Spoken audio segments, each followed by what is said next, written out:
Bismillahirrahmanirrahim. Të dashur besimtar, vëllezër e motra, desha të ndajmë sot disa çështje rreth njërës prej shtyllave të fesë islame, haxhit. Haxhi përfaqëson udhëtimin më të thellë shpirtëror që mund të ndërmarrë një besimtar musliman. Një udhëtim drejt faljes, për ulësisë dhe afërsisë me Zotin. Nëpërmjet haxhit, njeriu kupton se jeta është një rrugtim për te kufive material, drejt qëllimit më të lartë, kënaqësisë hyjnore. Në ihram çdo njeri e kupton se përpara Zotit jemi të gjithë të barabartë, pa dallime, pa përjashtime, të bashkuar në besim dhe në dashuri për njëri tjetrin.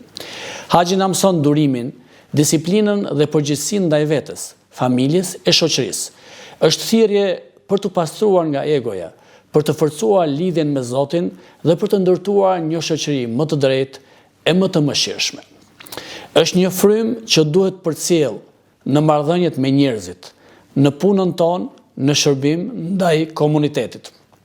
Zoti na udhëzoft në rrugën e drejtë dhe na mundsoft për të kryer këtë ibadet madhështor, ashtu sikurse të lutemi që të jemi prej besimtarëve që përmbushin me rigorozitet çdo shtyllë të kësaj feje të bukur. Amin.